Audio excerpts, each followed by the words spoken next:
Om.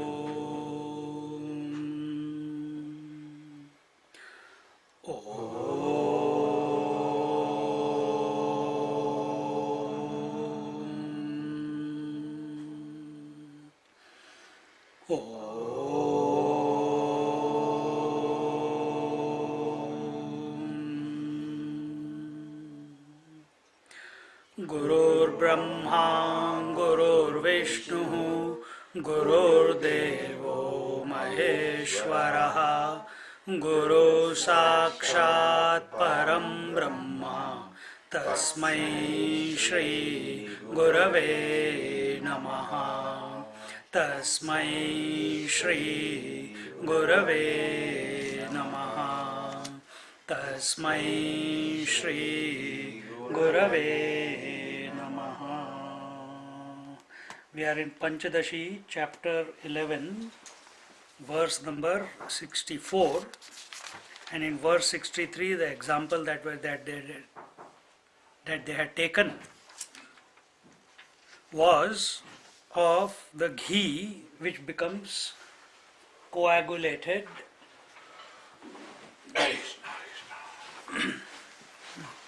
ghee which becomes melted ghee or melted butter when, because of the wind or because of the coolness, it becomes solid or coagulates. Similarly, the waking state and the dream state. Similarly, the waking state and the dream state, they also become coagulated as such. That is why it is called homogeneous mass of bliss. The sleep is, there is no disturbance in there, it is continuous bliss without any disturbance, and the same bliss, when it melts again, as if it starts becoming the melted butter, which is the waking and the dream, and in regards to that, the same thought is, and what happens there is the Vijnanamaya Kosh, the intellectual sheath. Where is the waker? Is the waker in the body as the body? No. Is it in the breath as the breath? No. Is it in the mind as the thoughts and emotions? No. It is the Vijnanamaya Kosh. The waker expresses there, and it creates relationship with all the other koshas and with all the other objects and experiences, etc., etc. And here it is that Vijnanamaya Kosh, that intellect, which has become the waker or the dreamer, and when it becomes solidified, just like the previous in that example, it becomes the deep sleeper, and when that deep sleeper melts, it again starts it again transforms itself into waker and dreamer. No example is complete in its entirety. It's just to give us an idea that how is this, because understand one thing, what we are talking about is that which cannot be talked about. And what is that? The mind. We cannot talk about it. The self alone, as if, has become the Vijnanamaya Kosh, the Manomaya Kosh, the Pranamaya Kosh, the Annamaya Kosh, and also the Anandamaya Kosh. If self itself has become, then why are we using all these words? How can we work out? How can you work out ignorance? You cannot work out ignorance. And if we are giving the cause, because we find ourselves in this state and we are trying to explain to our intellect, this could be one of the ways of looking at it, and the intellect wants everything to be precise, but it cannot, because it's talking about ignorance. And what is ignorance? That which is not and yet appears to be. So that which is not and yet appears to be, the whole gamut of scriptures is about that. How to remove that which is not but appears to be. So what are you trying to remove? That which is not but appears to be. This is the so there cannot be any conclusive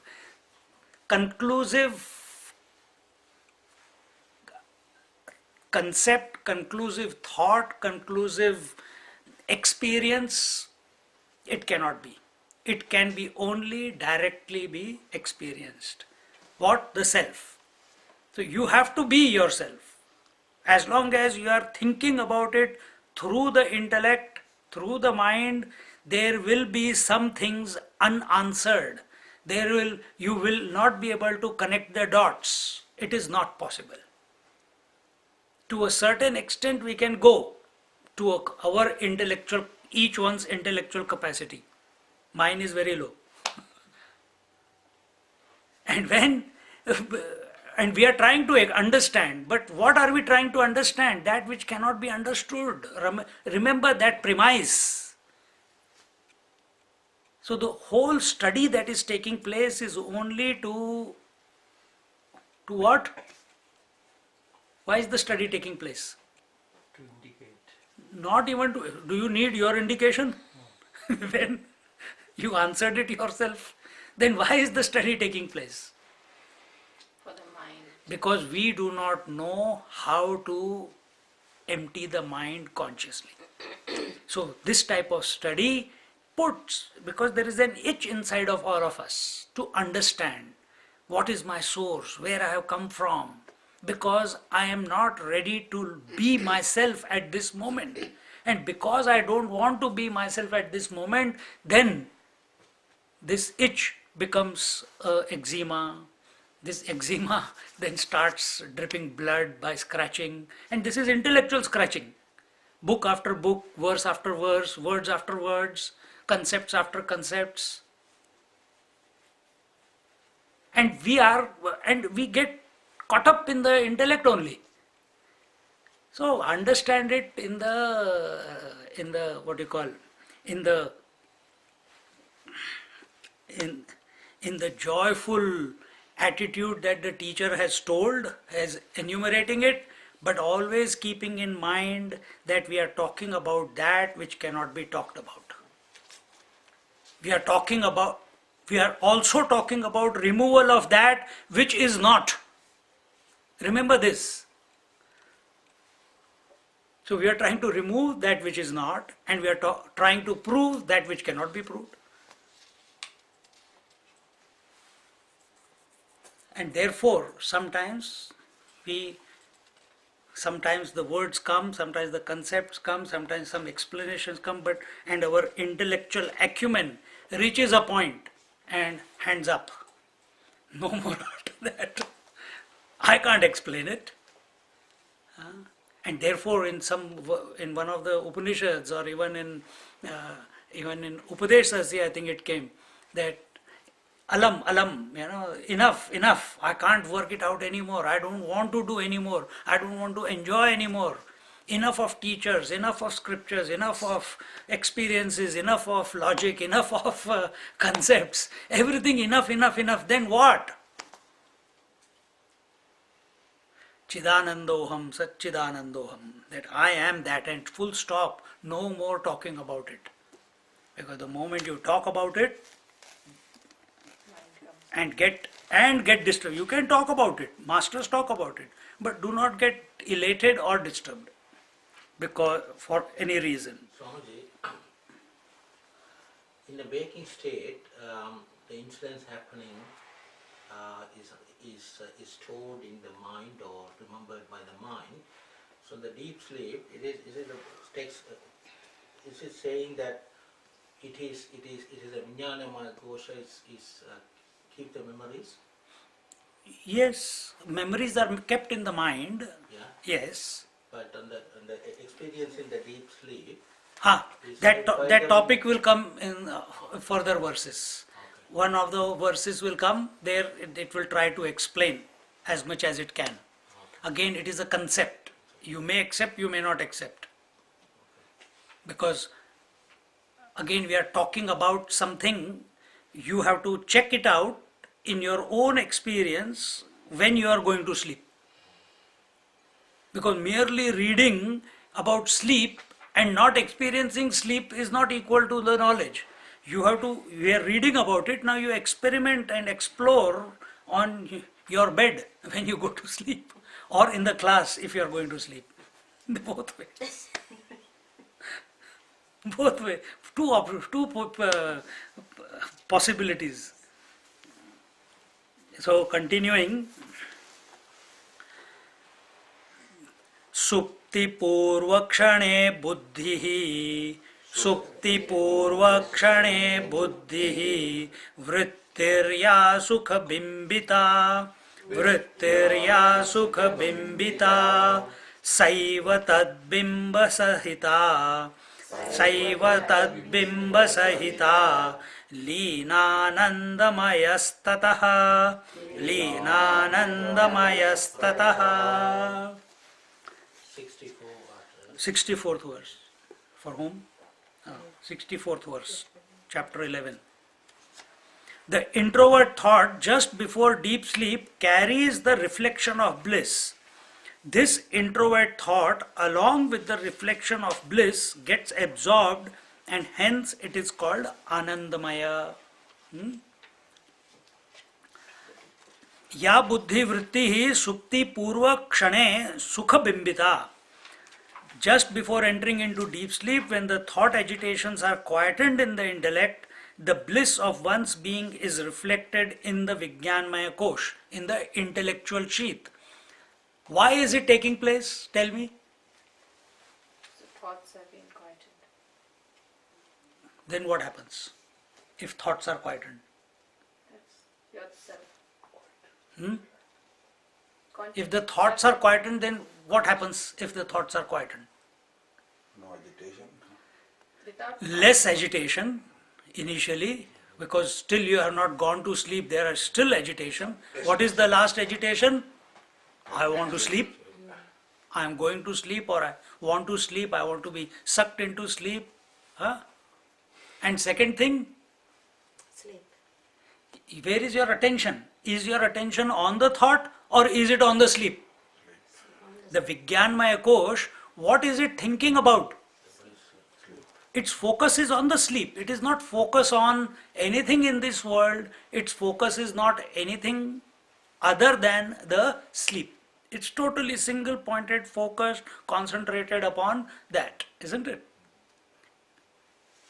If it gets agitated, I'm not getting sleep, then will it get sleep? It will not get sleep. Then what is the attitude that the Vijnanmaya Kosh must have? I'm getting sleep. That I am getting sleep. As long as it keeps saying I am moving towards sleep, I am getting sleep, I am getting sucked into sleep, it will get sucked. But if any cancellation takes place, that I think tonight I don't know if I'll be able to sleep or not, because gone. It gets postponed. So here they are saying that when the Vijnanmaya Kosh thinking about sleep,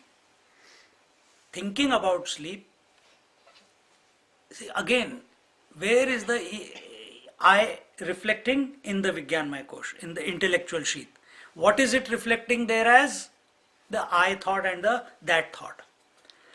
This ego, so-called ego, this entity, what does it express as? We have said it many times. Doer and the enjoyer. So what does it want to do? The ego, which is in the Vijnanmaya Kosh, we may say that because I thought is there. What does it want to do? It wants to go to sleep. I want to sleep. So it is still caught up in doing. It's still caught up in doing. And why it wants to do? Because it thinks that from birth till today I have done sleeping and I have enjoyed it, so I must do it today also. Because it has experienced the bliss in the deep sleep, isn't it? So this is the before. But now here they are explaining what happens to Vijnanmaya Kosh. As it is thinking about the sleep, the number of thoughts are becoming less and less. Why? Because the Vijnanmaya Kosh is losing its attraction towards the world, but is getting attracted more by the thought of sleep. And what is the thought of sleep? Sleep means no thoughts, isn't it? So it is thinking about that and it is moving towards that. And as it is moving towards that, now it says, Tataha tad bimba sahita sa eva leena anandamayaha. Leena means it gets absorbed. So what happens then? Anandamaya kosha is the bhokta, the enjoyer, and the Vijnanmaya kosha is the karta, the doer. Whenever there is a doer expressing, what must happen? There must be a thought in the mind. Whenever there is a enjoyment expressing, what happens to the mind? No thoughts. Only then joy expresses. Understand this. Till you have hunger, there will be thoughts of food, but once the food has become one with you, you enjoy, you are in bliss, you're contented. Why? Because the thoughts of the food are no longer erupting in your mind. Isn't it? So when does joy express itself? When there is gap between the thoughts or when there is no thoughts. Isn't it? Then it is expressing.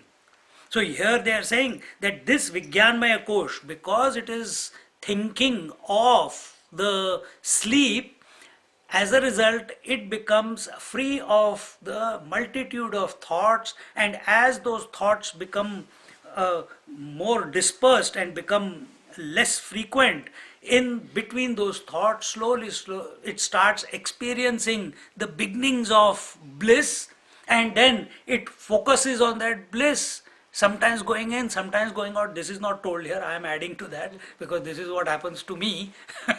To my come in, go out, suddenly I have to remember I put something on the computer, suddenly it makes a sound, again I come out and I fix it, again go back. But eventually that focus on the bliss sucks me into itself, and that same Vijnanmaya, same intellectual sheath is now called, what is the word for it? Vijnanmaya kosha. The intellectual sheath now is called as bliss sheath. Why? Because it is able to reflect the bliss in its entirety. There is no what you call intervening thought to break its continuity. And what happens to the Vijnanmaya Kosh? It goes along with the reflection. What is the reflection? The I. So that I, when it is expressed, it is the doer. When it is unexpressed, it is the enjoyer. So this Vijnanmaya Kosh, along with this reflected, the bimba that is they are talking about, this bimba, along with the bimb and the bliss which has just started experiencing, it goes and merges into whatever it is, where it becomes unmanifest, where the expression of I, expression of thoughts, that is called as Anandamaya Kosh.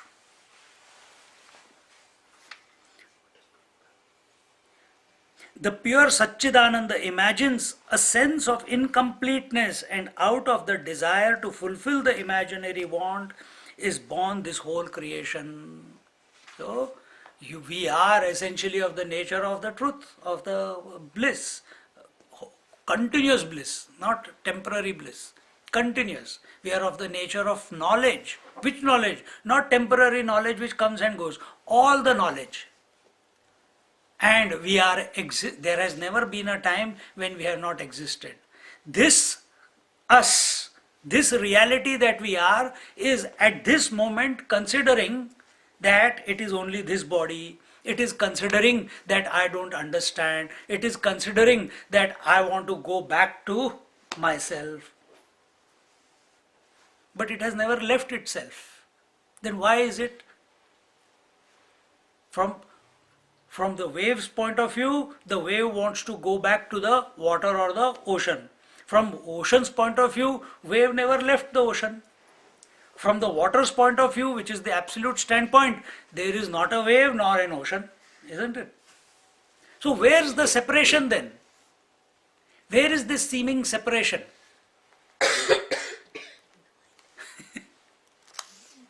If wave had a mind, it is in the mind. If we consider ourselves to be the wave, then it is in our mind. And we did not create the mind, it is like that.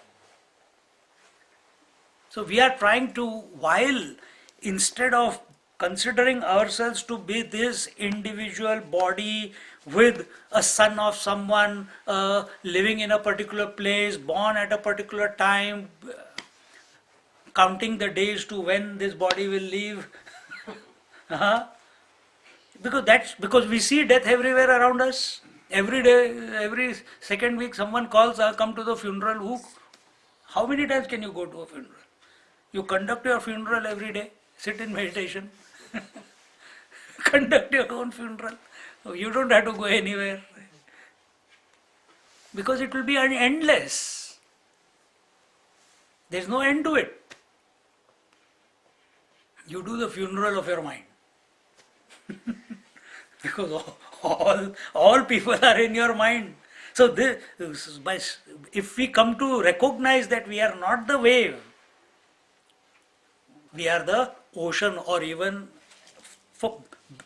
if we can't recognize we are the water, it's okay. You can recognize at least you are the ocean. Then will you go to anyone's funeral? You may not, but it will not make any dent in your mind. It will not affect, you will not be affected by it.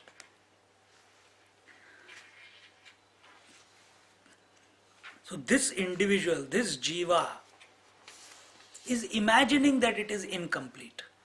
This jiva is also consciousness, the supreme reality is also consciousness. Then what is the difference between the two?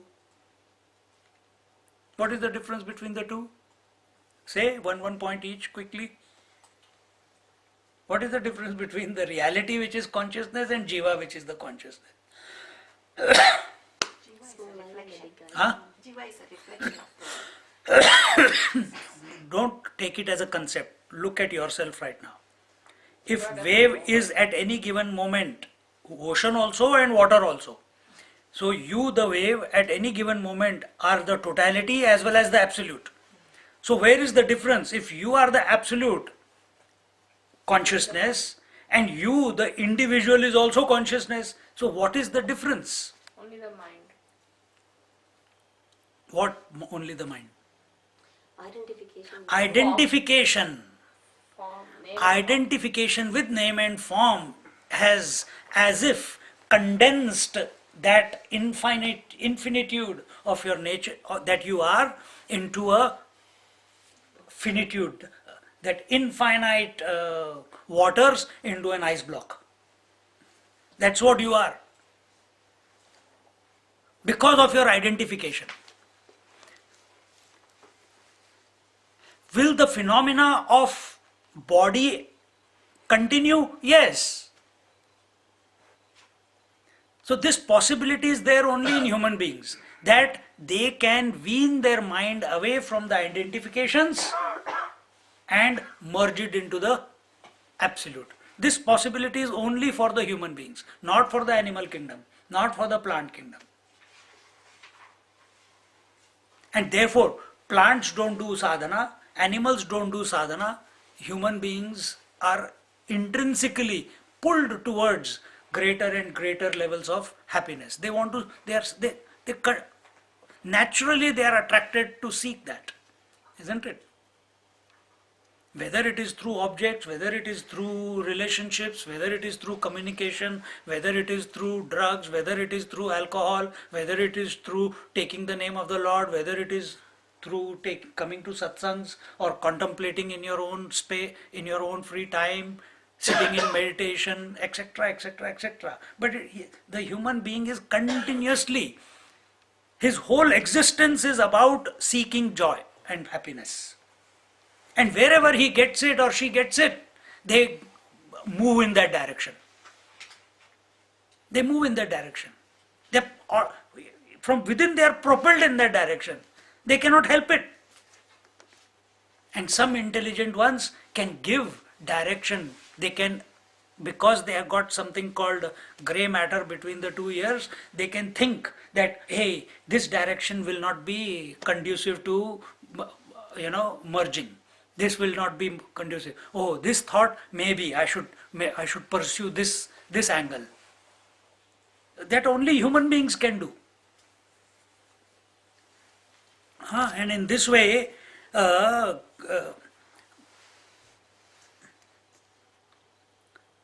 so the Gurudev says, the most miserable search is the search for happiness. Most miserable search is the search for happiness. Why? We are of the nature of happiness and we are searching for happiness. And ask yourself, where are we searching for happiness? Where are we searching it?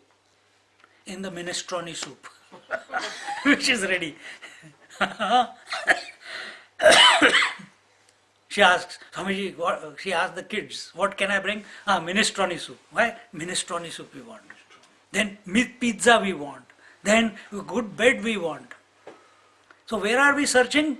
In the objects of the world. And where is the happiness? It's your, not in the mind. It is your essential nature. See? If you take it at the level of mind, it is getting joy little bit from here, little bit from there, little bit from there, but it never satisfies you. There is a sense of satisfaction at least in deep sleep, but there also it is not complete satisfaction, because you cannot sleep in deep sleep, remain in deep sleep 24 hours a day, 365 days a year. See? Swamiji, searching for happiness, is it not searching for his own identity? That's nature, How can you search for yourself? Can your eyes search for themselves?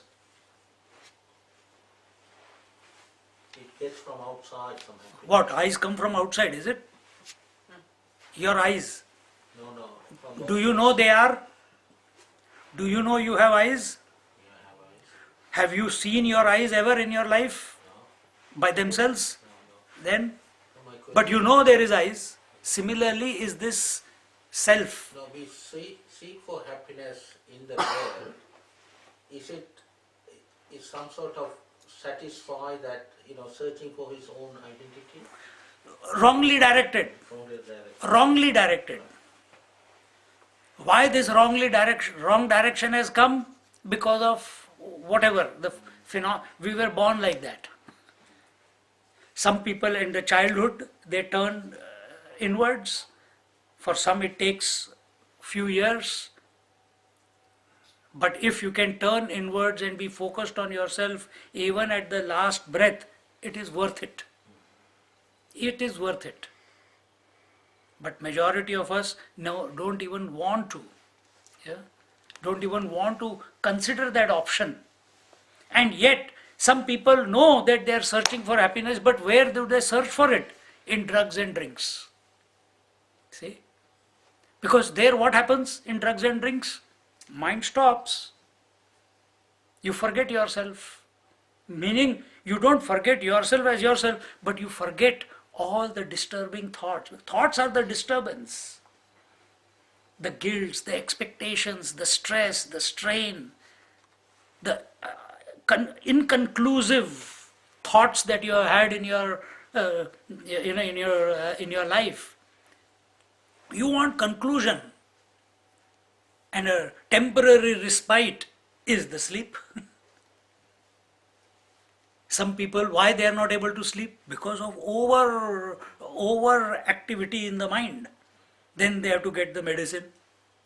Then that medicine puts their mind to calm. See? It all is because of our extrovertedness. I can't give this lecture to an animal, even though Bindi comes and sits sometimes. Huh? But I can't give a lecture to animal because they cannot discriminate. Human beings can discriminate. So if we call ourselves intelligent, then we must take the right approach. We must give direction to to our faculties, so that they bring about a, a state of non-disturbance once and for all. Once and for all. Not like sometimes we say we go to the retreat and the effect of the retreat continues for 2 weeks, but then after that it starts waning away. But that is not it. It's not like when I gave one example, one Mahatma I met in Haridwar. I was staying in Haridwar in one of the ashrams, and in the morning I was just sitting out on the wooden bed sort of, and basking in the sun. Someone brought me tea, and I was enjoying. And our Brajji, he was there with me.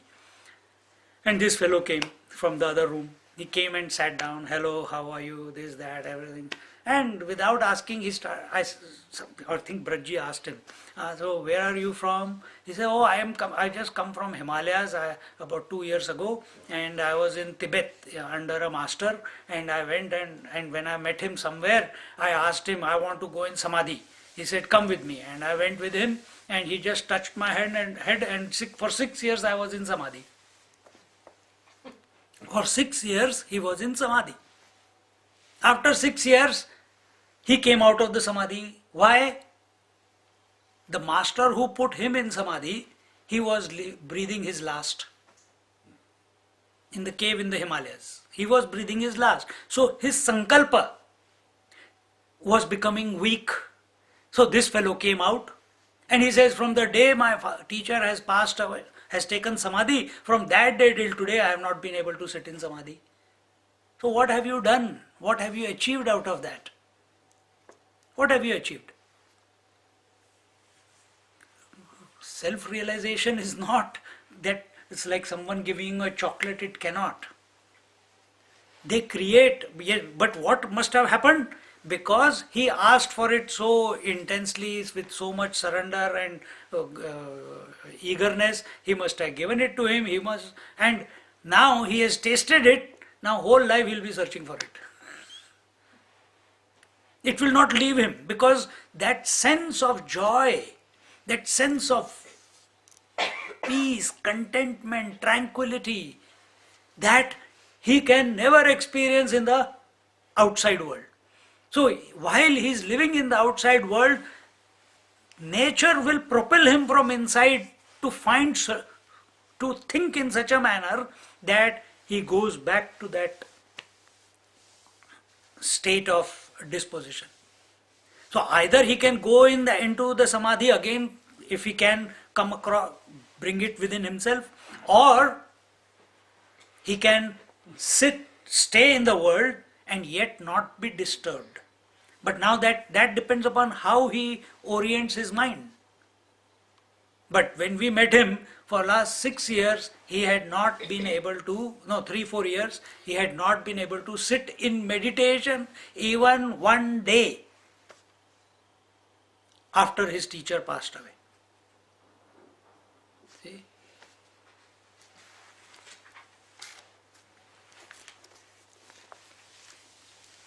At the time of entering deep sleep, the jiva is at the level of Vijnanmaya Kosh. At the threshold of deep sleep, the Vijnanmaya Kosh discards the Annamaya Kosh, the Pranmaya Kosh, the Manomaya Kosh, and therefore there are no agitations, worries or excitements caused by these three koshas. These are called Shada Urmis. The disturbances on account of Annamaya Kosh is heat and cold, comfort, discomfort. Then disturbances and at the level of Pranmaya Kosh is hunger and thirst. And the disturbances at the level of Manomaya Kosh is likes and dislikes, which cause joys and sorrows. So these 6 are absent as we are. Tonight check it for yourself. Don't believe. Do the analysis on yourself when you are going to sleep. Remember this part of the thing, and what is happening, let me check what is happening.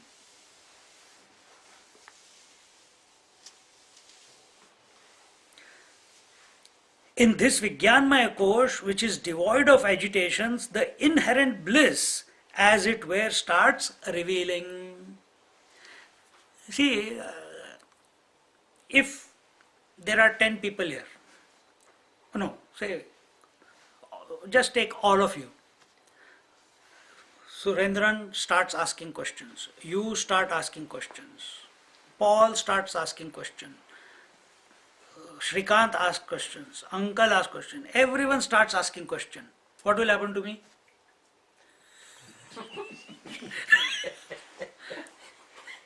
What will happen to me? I'll go mad. So, do I have control over you asking questions? No. Do we have control over the world? No. Then how can I get out of this? Huh? Not to get mad. Not to get mad yourself. No, how do I get out of it? Tell me. Have earplugs. No. Because then I am running away. Then I am running away because that is a physical solution. A physical solution can never last for long. Do not get disturbed. By answering the question, Swami. One question answer and 10 more will be ready.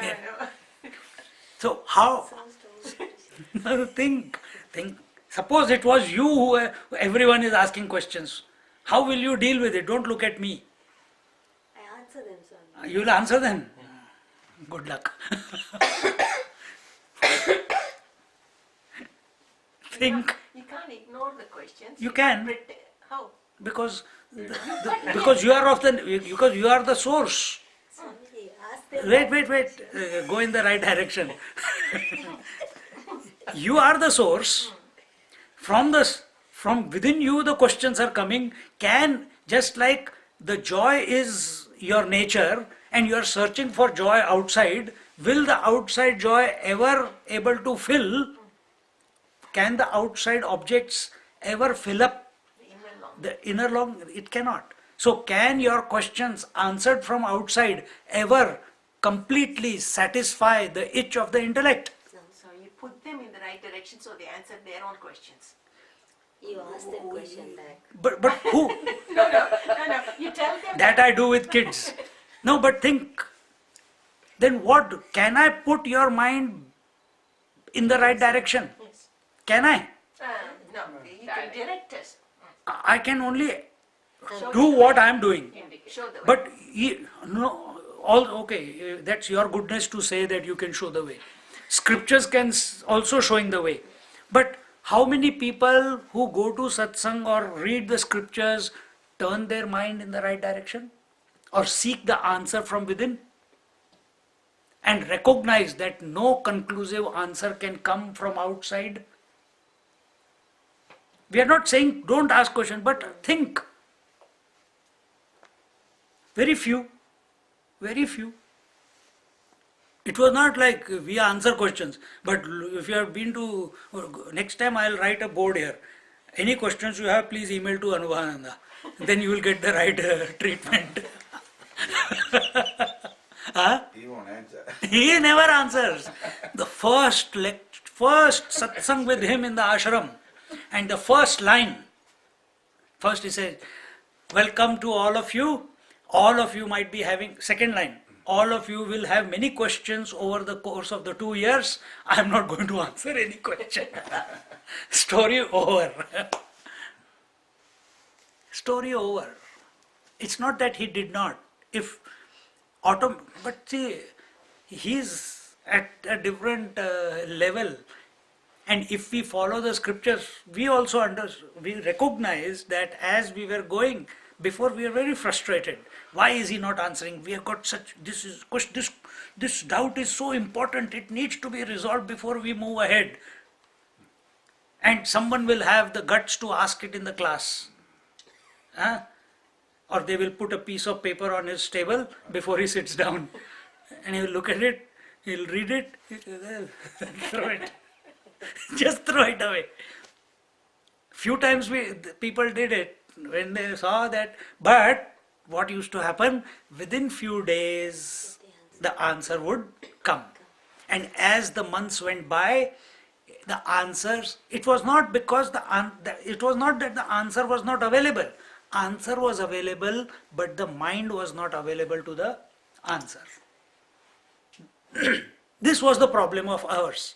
And what happened as a result of studies, our over the period, before we were talking about, we were, in that, why is he not answering? Then we used to catch other Swamis in the ashram and make their life a difficult one. We used to ask, and some of them were so sincere to answer. But then we used to think, is he a Swami? What does he know? He answered, we asked a question and what he answered. I don't know what he answered. Better go back to the class and keep listening what he's teaching. And you go through, no, he may, but we are not ready to accept the answer because we are not matured enough. And what is maturity? What is maturity? Maturity is not intellectual acumen. Maturity, that intellectual acumen which comes about to understand everything, comes from a quiet mind, not by a hungry mind which wants to know. And as we went through first 6-8 months, it was, Swami used to sit there and sometimes he could see we were so restless and but then everything started settling down. Everything started automatically. He didn't do anything, we didn't do anything. But think, pardon me? We have to get used to the idea first of that I'm the self. It is banged on your head so many times, you are Brahman, you are Brahman, you are Brahman. You have to start accepting it. No, One fellow came, one Baniya or someone, he came to the class and he listened. This is towards the last 7-8 months of the second year. And he said, Swami, and it was Upanishad class, I think. And he said, so Baap Re, Swamiji, I pity all these students. They don't, for 2 years they've been hearing about Brahman. One class is enough for me. I am not coming back tomorrow. I pity these fellows. And here we are sitting in front of Swamiji, tears of joy rolling out of our ears. Day in and day out. Not every class, it used to be like that. See? So, understand, these are just prakriyas. This Panchadashi is a prakrana granth. Prakrana granth means basics. So it's giving you understanding about, a seeming understanding about how the various things are worked out or the logic behind it. And it supports what the Upanishads also talk about. And therefore we take it for study. In this, to my question, we gone everywhere, but the question was, if you all ask me a question at the same time, how can I remain, what is the way out for me? She said, answer back. I will never do that. Answer every question at the same time, it's not possible. I can answer it in one way, which will answer every question. What is that? Remain silent.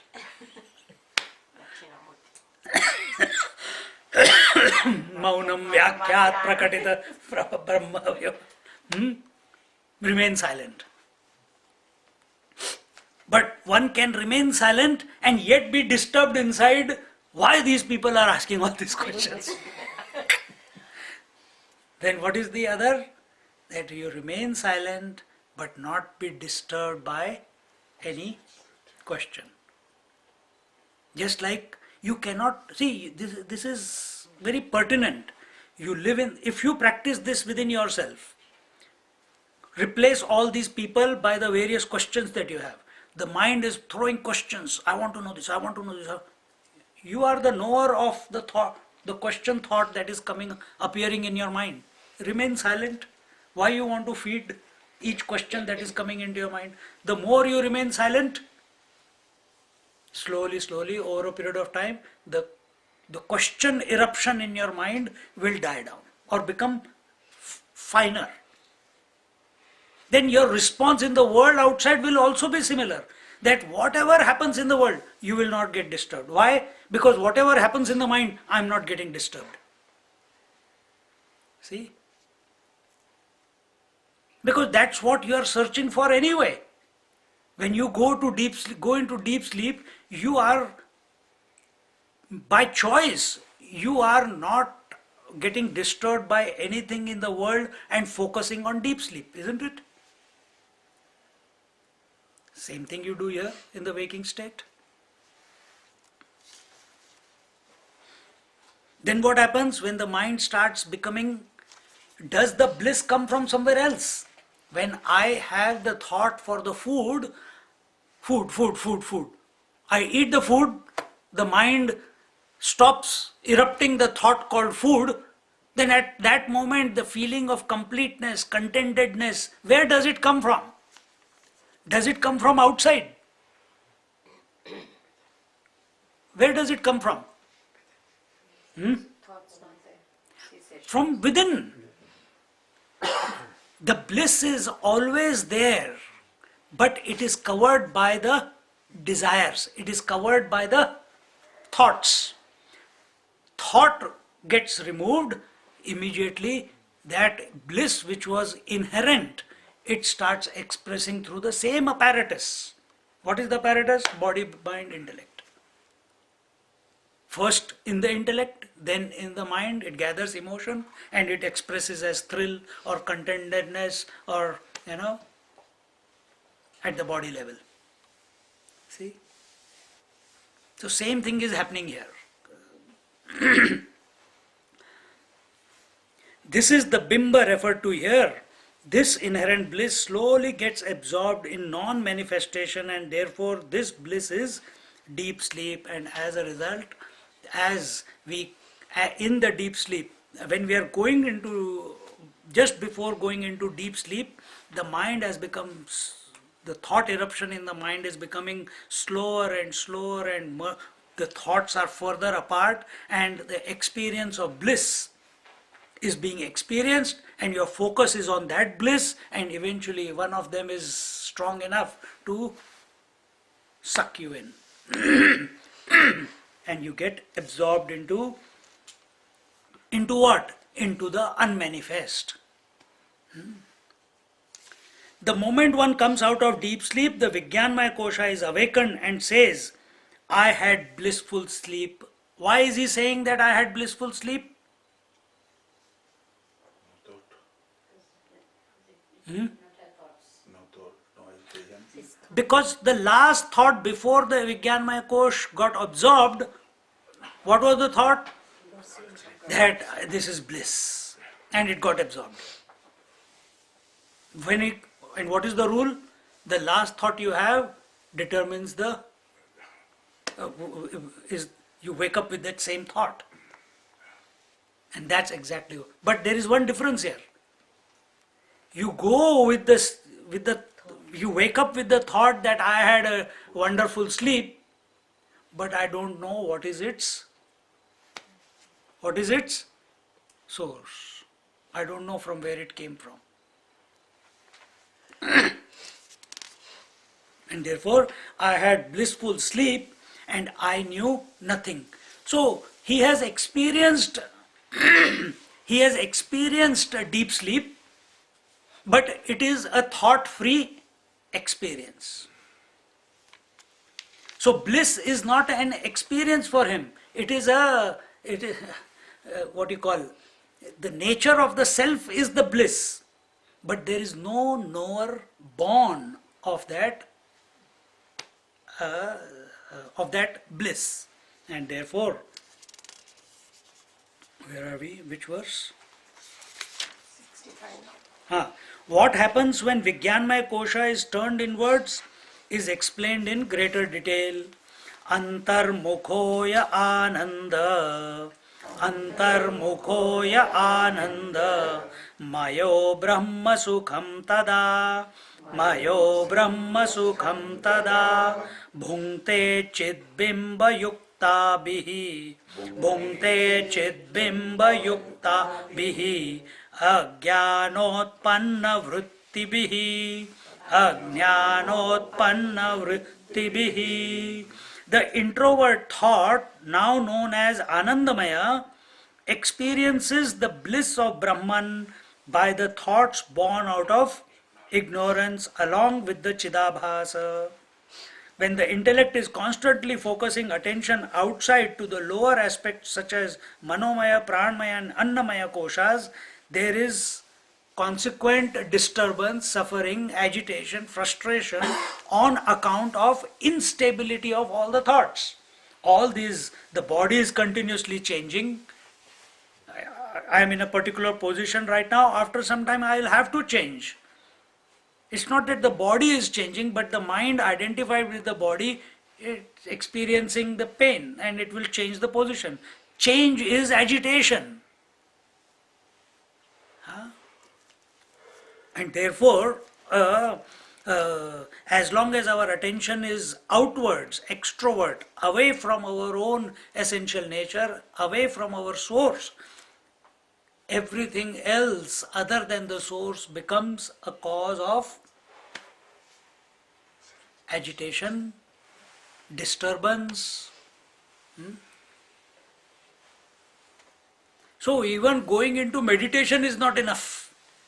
We have to recognize that because here we are saying what? Everything other than the self, Annamaya, Pranmaya, Manomaya and the world becomes a source of agitation. So what will be the solution? It's not the point here, but what will be the solution? Recognizing the Annamaya, Pranmaya, Manomaya as well as the world of name and form as the self itself. Then alone agitation will stop. Isn't it? Then alone agitation will stop. Otherwise, you come out of meditation, the world is waiting. Acha, kahan gayab ho gaya tha? Abhi I'll take revenge now.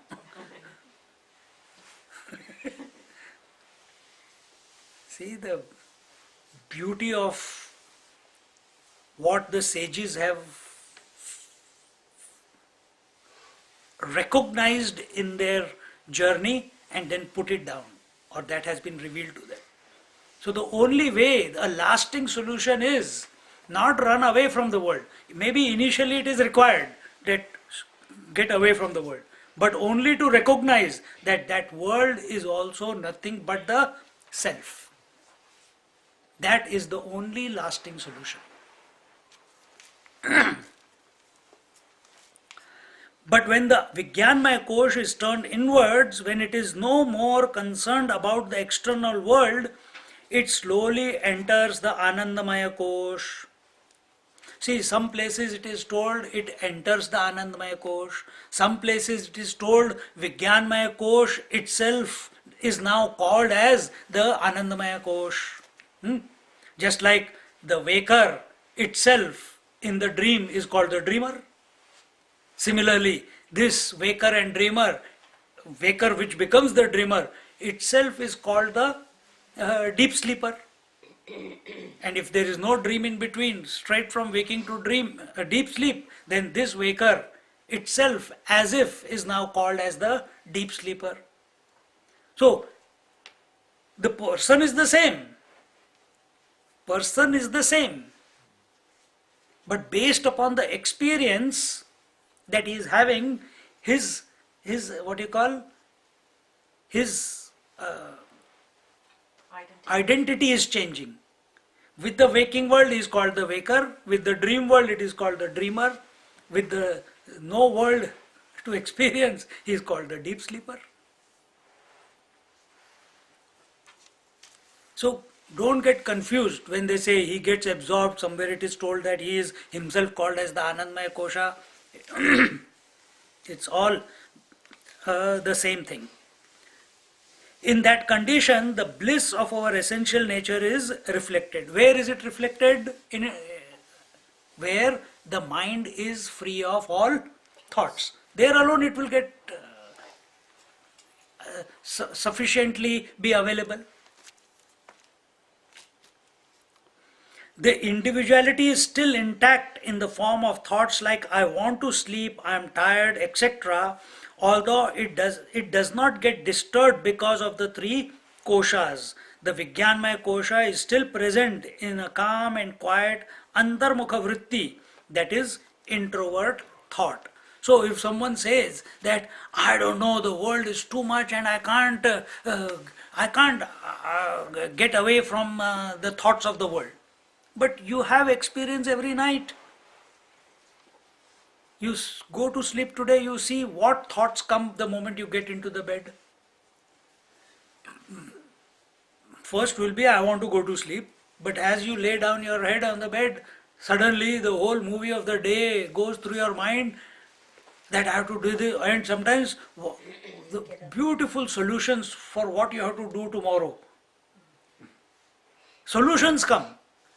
That I have to do this, maybe I will do it in this manner, maybe, and all options are given to you. But are you disturbed by all those things? Or are you focused on the sleep when you... So, tonight you watch yourself, when you go into the bed, the mind is churning out all these thoughts still.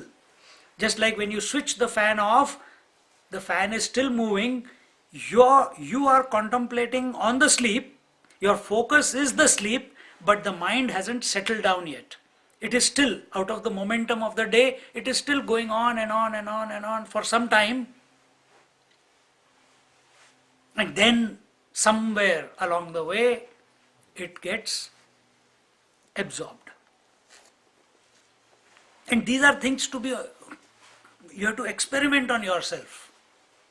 And it does not matter one night if you don't sleep. Or you want to do it during waking state, take japamala. Very quickly sleep will come. Very quickly sleep will come if you are not used to it. And you do the japa, now you get up, you know you are going to do japa, and after some time sleep is going to come. Watch what happens. Watch how what we have just read and understood, how it is falling into place. Exactly the same thing will happen. In this thought, the bliss of Brahman along with conditioned consciousness is revealed. At this stage, when the Vijnanmaya Kosh is enjoying the bliss, it is called Bhoktrutva Abhimani. This is Vijnanmaya Kosh. So Vijnanmaya Kosh enjoying undisturbed bliss is called Anandamaya Kosh.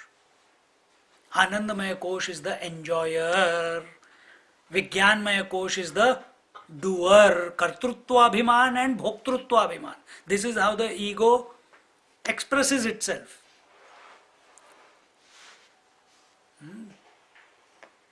So when is it Bhoktrutva Abhimani? Like this, when it is enjoying the bliss. Does it need to go to sleep all the time to enjoy the Bhoktrutva, to be a Bhoktrutva Abhimani? No. Even in the waking state or dream state, whenever it gets fulfilled, it gets contented, that very moment, these temporary joys that you are experiencing in your daily living, whenever the joy is experienced, that Bhoktrutva Abhimani has come about. Because for those minuscule seconds, for those few minutes, the mind has become lulled, is free of desire, free of thought. And therefore, that joy in that mind, the bliss of the self is able to reflect entirely. Because there is no obstruction of thought in between. That is why the bliss is able to reflect.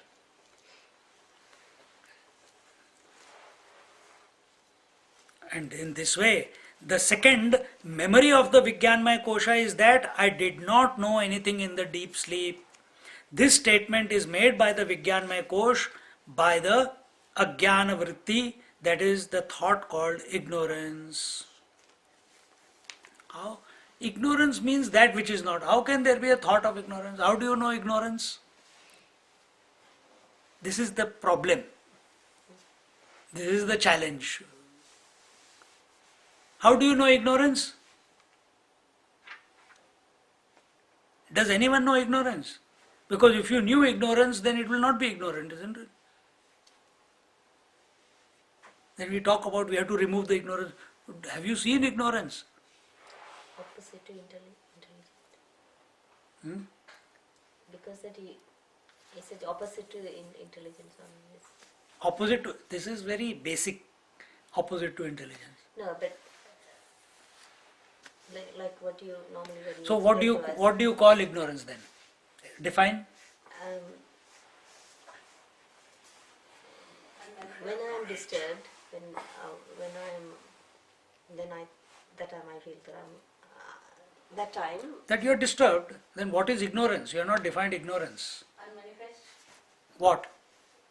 everything. Thoughts, everything. So you mean to say that thought is knowledge? Knowledge of absence of knowledge of something is ignorance. Say that again. Knowledge about the absence of knowledge about something. Say for instance, I don't know French. I say, I know I don't know French. That is, I know I'm I ignorant don't know French. Yeah. Okay, accepted. That example is correct. But can you say, just like French is a language, is ignorance an object? Not knowing. So can you say the knowledge of nothing is knowledge of something? That's what you're saying. Knowledge of emptiness, knowledge of ignorance, or knowledge of nothing is equal to knowledge of something.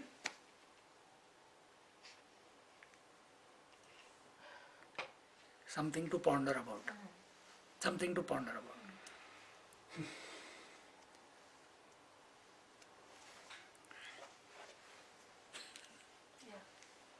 It's a, No, but you keep thinking about it. it's a paradox. Ah. At the totality level, what I just told you is Maya. So it's better than looking at it as ignorance. Our mind should go to look at it as an expression of consciousness alone, expression of the truth alone. Because there is nothing called, we say mind became unmanifest, mind became ignorant of thoughts. This is what we say, isn't it? But mind has not become ignorant, mind is still there, but there is nothing to, it is still of the nature of knowledge. The I is still of the nature of knowledge. Can it be anything else? Whether it is Jivatma, whether it is the Sakshi, whether it is the Self, whether it is the Paramatma, can the consciousness be anything other than of the nature of knowledge? Can it be? As the Paramatma, as the Brahman, it is absolute knowledge. As the Jivatma, it is still knowledge. But a knowledge of what? Not knowledge of the self. It is knowledge of different. And therefore, in Mundaka Upanishad, it comes aparavidya and paravidya. Lower knowledge and higher knowledge. So, Jnaneshwar Maharaj, he says that don't call ignorance as ignorance. Call it incomplete knowledge. So right now we have knowledge about the world and we want to replace it by the knowledge of the completeness. And the only tool we have is the thoughts.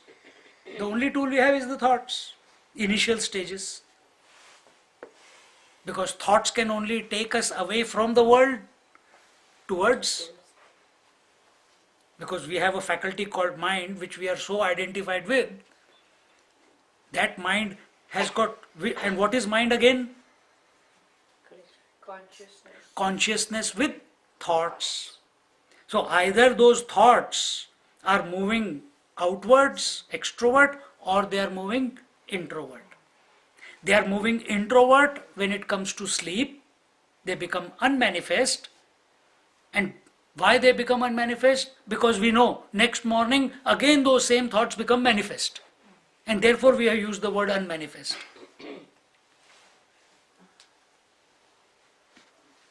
But when this is brought about consciously, that is our end game. But here, because we are talking about the Anandamaya Kosh, the thoughts become unmanifest, and the Vijnanmaya Kosh says, I don't know where I was, I don't know what happened, but I have the experience of bliss. That much I have. Because the last thought before going in was that of bliss.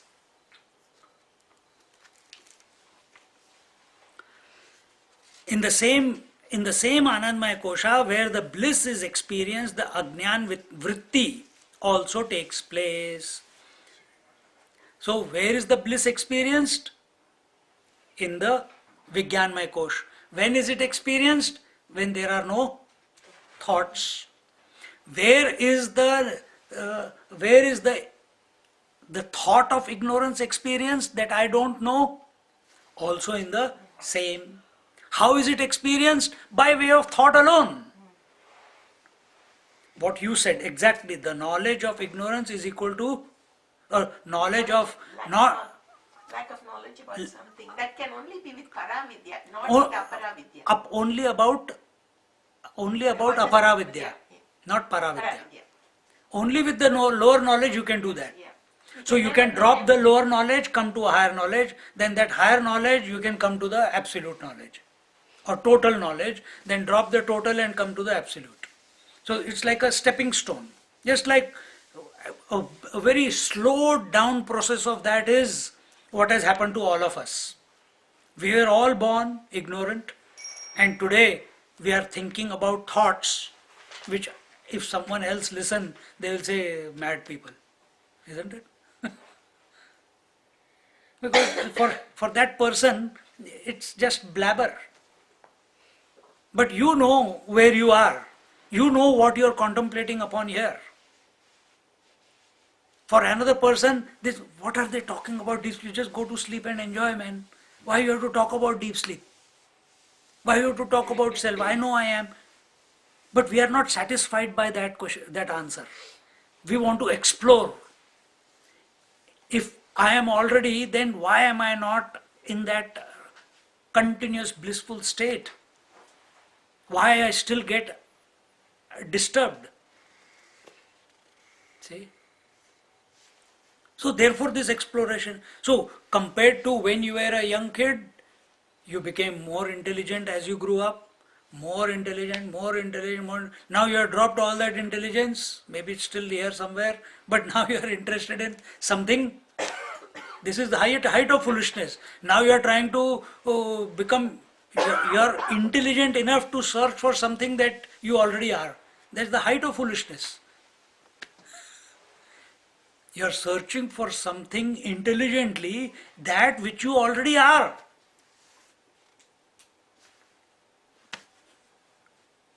Smile.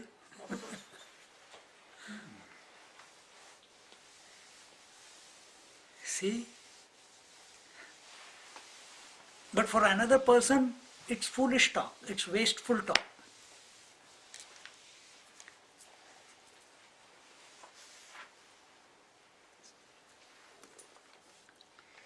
So, if we, because we are a thinking person, the only tool we have to bring about a shift, even though we are consciousness, but at the mental level, is through thoughts alone. It cannot be, I cannot change the mind by cutting a hand. I can't shift the thought direction by doing something else in the world and digging the ground or doing gardening. It will not. It may be in that environment, the shift may take place, but it is not the. It's peaceful and the thought frequency reduces, but you still don't know you are in bliss. Because in gardening or anything else, doing any task, you're single pointed, your thought numbers have reduced, you're quieter.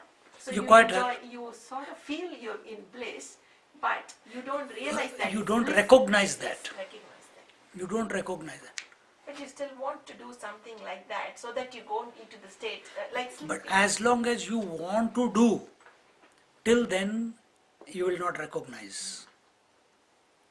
And here the situation is you don't want to do, or you don't want to do also, option is not available because you are unmanifest in deep sleep. Thought is not erupting. So here bliss reflects in the Vijnanmaya Kosh when the thoughts subside.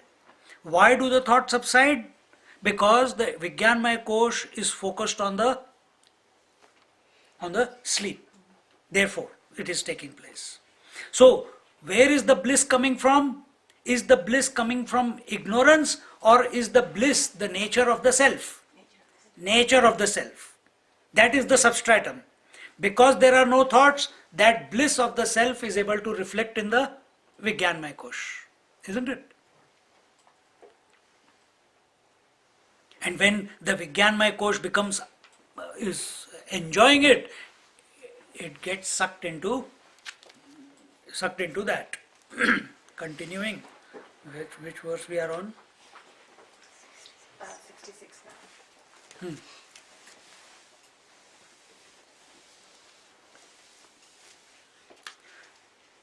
And the bliss of deep sleep is therefore on account of ajnana vritti and not because of jnana vritti. And that which is the result of ignorance cannot have stability because ignorance cannot remain as it has never existed. Those who uphold Vedanta Siddhanta are also of the same view. Again, read this. The bliss of deep sleep is therefore on account of ajnana vritti. What is the ajnana vritti? That I do not know where I was. But at the same time, combined with that is the experience of the bliss by the Vijnanmaya Kosh. So, just because you are having a thought called I don't know, does that mean you have become intelligent? But that is the first. But that is where we get caught up, It took some time for us not when I was at the ashram, but before that, on the seat of meditation. This thought used to trouble me. Having a thought called I don't know, is it equal to that I know that I don't know? Is that an intelligent thought? Is it possible that I don't know? If there is nothing, is it an object to be known? Can it be known? This is the question. But this is happening to all of us. Because we wake up in the morning, I don't know, it must be deep sleep, I was sleeping very nicely, I enjoyed the sleep, but I don't know what was happening there. So deep sleep, so if you take away the deep sleep state in the seat of meditation, what will be the deep sleep state on the seat of meditation? Nirvikalpa Samadhi. It will be Nirvikalpa Samadhi. In Nirvikalpa Samadhi, what happens to the Vijnanmaya Kosh? Fully awake. It is fully awake, but also thoughtless. What else? One more. Aware of itself. As a result of that, because Nirvikalpa Samadhi is you are absorbed in yourself, but what is the resultant of that? Bliss. But that bliss is not, I don't know where I was. You know that it is you. You know that it was your essential nature, but you cannot communicate that to anyone. It is not a result of ajnana vritti. It is that statement which comes out that I was in bliss. It is a result of your direct experience, aparoksha anubhuti with yourself. Self-experiencing the self, self-abiding in the self. And there you have got sucked into yourself. That's all that has happened. Who is you? The Vijnanmaya Kosh has got sucked into its own source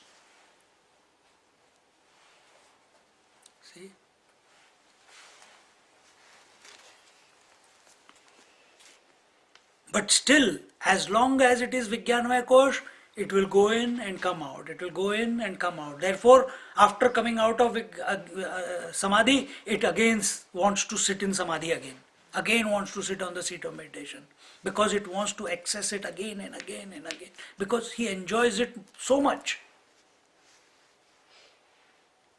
Till a day comes when he is awake, that fellow seeker, he says, how many times I'm going to go in and come out and go in and come out? How can I make it into a 24/7 experience? But that must come naturally. It must come not because he has read it somewhere. It must come out of his own,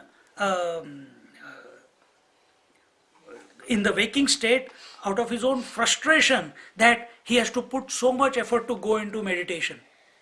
Is there not a way out? Enough of this meditation. Is there not a way out? Just like you have said, enough of this world. I want to go to satsang. Enough of this yoga. I want to do pranayama. Enough of pranayama. I want to do japa. Enough of japa. I want to contemplate on the self. Enough of contemplation on the self. Can I be the self now? See?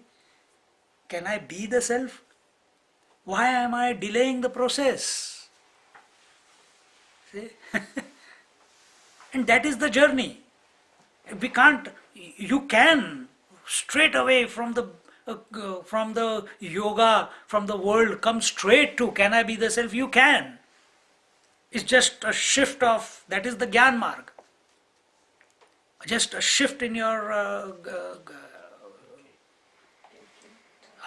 Thinking. no, it is not thinking. It is not shift in thinking, because thinking will not take you there. It's just shift in your disposition. Attitude also is in the mind only. Do you think? Tell me. Think of your children right now. Now think of me. How much time it took you to shift your attention from the children to me? Was there any lag? How much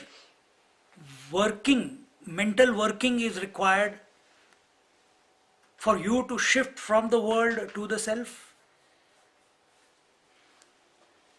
How much time is required? Not even a microsecond. Right now, you are looking at her, shift attention to Seema. How much time it will take? Split of a second. Even that is too long. So no preparation was required. You have the ability to shift from one thing to the other. Now put it into practice from extrovert to introvert.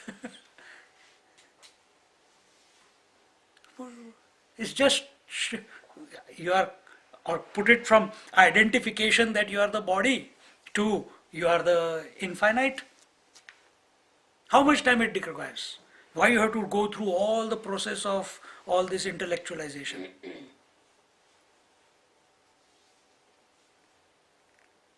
But without this we will not understand this. So continue, let the mind continue with this, but you understand where you stand. You are not the intellect, you are not the mind, you are the one who is independent of all this. So how much shift is required? And if you practice a little bit from shifting consciously, think about the world. Okay, I am. Back to yourself. Again I am the world. Again I am. Again I am. Again I am. Keep practice. It is possible. And then at a moment's notice you can be with yourself. Dronacharya, you all know Dronacharya? Father of Ashwathama, the teacher of Pandavas and Kauravas. When he came to know that his son had been killed, the false message was given to him. There and then in the battlefield, he sat, left all his weapons, went into meditation and left the body. there in the middle of the battlefield, and he was the commander of the army. There and then, can you say that while living in the world, at a moment's notice, I can be with myself? Having a massive heart attack. When the sun is gone, finished. Say again? People have massive heart attacks on hearing such tragedy. No, I'm not talking about your son or anyone, but I'm talking about, can you live in this world? He was in the middle of the war, and he was able to disassociate himself from the responsibility, from being the husband, from being the guru, from being the commander of the army, from being a father of a so-called dead son. He was able to wean his mind away from everything, focus it on the infinite, and leave the body before Drishtadumna cut his head. Can you say that in the middle of the war, which is in the middle of the world, or in the middle when you are sitting at our home, the war is good, bad, this, that, everything in our mind going on? At a moment's notice, we can drop everything and be ourselves. That we must practice. That we must practice. That is the initial stages, that we must remain undisturbed. We must have that much acumen that I can wean my mind away from anything. Start thinking about something and then consciously drop it. And start thinking about this, then consciously drop it. Don't go back to that, what you were thinking so intensely. Bring up oh my God, I want to go to Uluru. Oh, it will be so beautiful. Though you can see the red Uluru, you can see the rainbow, you can see the red earth. Drop it. Move again. Completely different thought. What? Oh, okay. What? Nothing is coming in the mind now. Practice this. You will come to be the master of your mind then, with few exercises like this. Think of your son, drop it. Think of Uluru. Think of Uluru, drop it, think of Kumbh Mela. As if you are just there, in the crowd, the river, this, that. Make up the imagination, or if you have some picture, just remember it. Then, not when it goes away, you consciously drop that thought and come back to another ridiculous, what? Watching traffic on Springwell Road. When you consciously bring a thought and drop it, bring a thought and drop it, bring a thought and consciously drop it, after with consistent practice with this, no thought will be able to entice you, because you will have learned the trick of how to dissociate from the thought. Till you don't practice, it will not happen, because we are just at the mercy of the thoughts. Same thing with the questions also. Everything we don't understand about the world, we ask the question, who am I? What answer will you get? Only a blabbering by the mind. Oh, I am the Satchidananda. That the scriptures told you. Who are you? Learn to, even with the questions you can do the same thing. Bring them up, consciously drop them. Ask the most ridiculous question. Think about it. You will start laughing at your own mind. Do this experiment. Let people call you mad. Yeah. Okay. Which verse we were on? 66. In the deep sleep, this ajnana vritti of thought, of ignorance, is very subtle and therefore not distinct. That is why, although we experience bliss in deep sleep, we do not own that experience during the experience. The ownership notion is virtually absent. What do you mean by virtually absent? It has become so fine. The I thought is still there, but there is nothing for it to own. There is nothing for it to associate with. There is no thought of anything. And as a result, if there is no thought See, the Chidab, the reflected consciousness expresses as I thought and that thought. For I thought to exist, there must be something called that thought. If that thought is not there, the I thought loses its, the I is there, but the vritti aspect, the thought aspect of the I becomes very, very thin, very, very fine. But it is still there. And that very, very fine, oh, I did not have anything, I don't know where I was.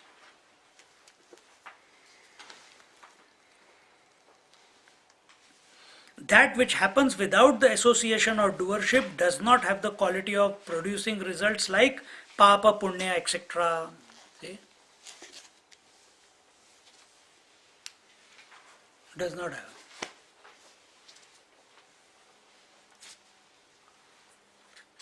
One person called me once when I used to take classes, chanting classes. Swamiji, I eat meat, I drink. Can I chant Vedic, do Vedic chanting? Can you do Vedic chanting if you eat meat or if you drink?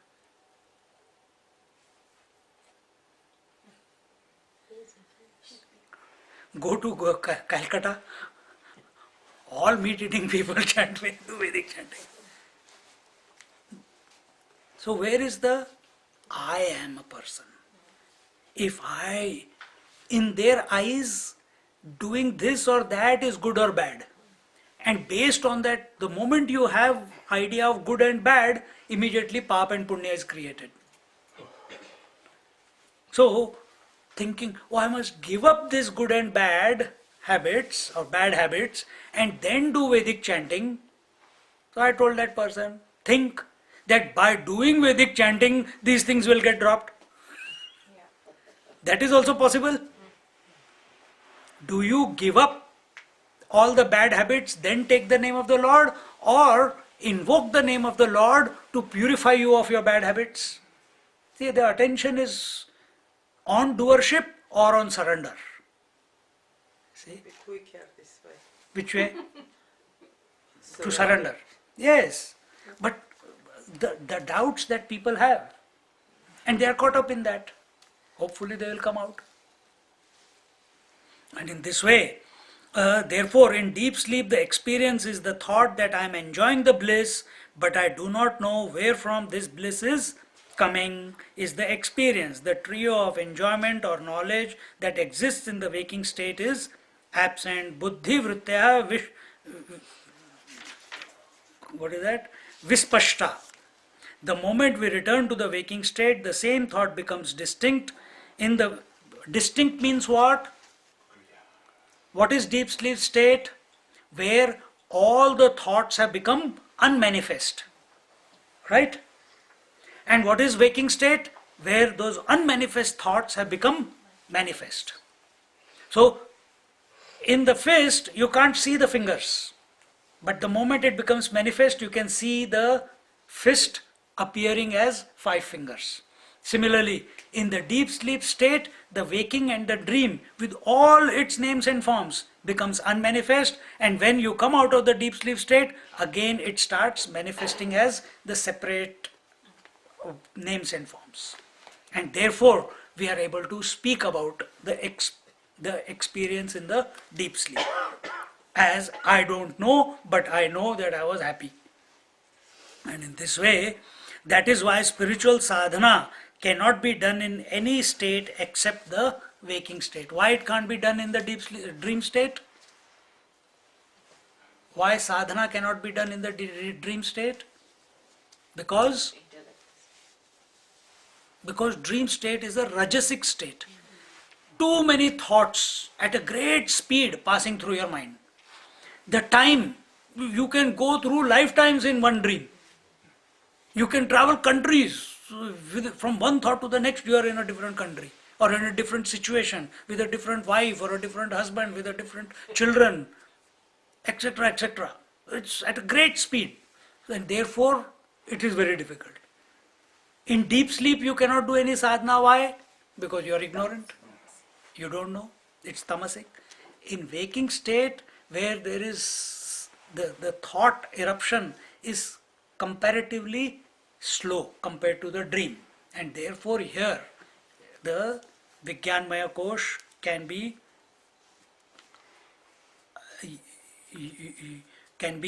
applied in order to go beyond it.